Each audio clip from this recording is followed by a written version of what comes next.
বাঁকুড়ায় পুলিশের সামনে তৃণমূলের হাতে আক্রান্ত এবিপি আনন্দর প্রতিনিধি স্বপন নিয়োগী। তালডাংরা থানার সামনে দাঁড়িয়ে কানে রিভলভার ঠেকিয়ে নৃশংসভাবে ভোজালির কোপ। গতকাল রাত 10টা নাগাদ তালডাংরা থানার সামনে এবিপি আনন্দর বাঁকুড়ার প্রতিনিধি স্বপন নিয়োগীর ওপর চড়াও হয় স্থানীয় তৃণমূল যুবনেতা সৌমেন মাঝি এবং তার 3 সঙ্গী। কানে রিভলভার ঠেকিয়ে থানার সামনে তাকে কোপানো হয়। হাতে পায়ে ভোজালির কোপ মেরে বাঁ হাত ভেঙে দেয় তৃণমূল নেতা ও তার সঙ্গীরা। গুরুতর জখম হয় 2টি পা। ছিনিয়ে নেওয়া হয় স্বপনের মোবাইলটিও। স্থানীয় মানুষ উদ্ধার করার পর পুলিশ এসে আহত সাংবাদিককে হাসপাতালে নিয়ে যায়।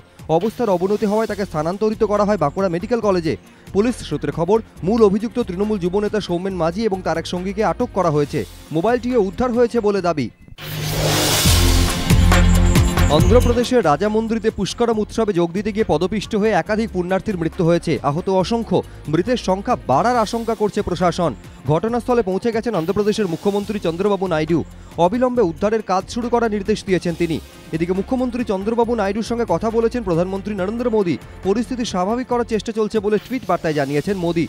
দুর্ঘটনার পর গোদাবরীর তীর থেকে পুণ্যার্থীদের সরিয়ে দিয়েছে পুলিশ। পরিস্থিতির উপর নজর রাখছেন মুখ্যমন্ত্রী চন্দ্রবাবু নাইডু নিজে।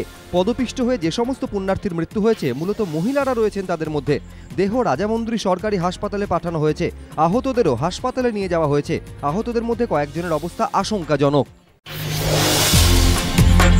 মালদার ইংরেজবাজার এলাকায় একটি বাড়িতে চুরি, খোয়া গিয়েছে লক্ষাধিক টাকার গয়না, নগদ টাকা, ক্যাশ সার্টিফিকেট। গতকাল রাতে ইংরেজবাজারের বকখাটুলি লেনের এই বাড়িতে একতলা রান্নাঘরের গ্রিল কেটে ঢোকে দুষ্কৃতীরা। দোতলার 3টি ঘরে যথেচ্ছ লুটপাট চালায় তারা। সকালে উঠে বিষয়টি নজরে আসে। দেখা যায় আনুমানিক 4 লক্ষ টাকা মূল্যের গয়না, নগদ 42,000 টাকা, ক্যাশ সার্টিফিকেট খোয়া গিয়েছে। ঘটনার তদন্তে নেমেছে ইংরেজবাজার থানার পুলিশ। পরিচিতরা এই চুরির সঙ্গে জড়িত বলে প্রাথমিক তদন্তে অনুমান।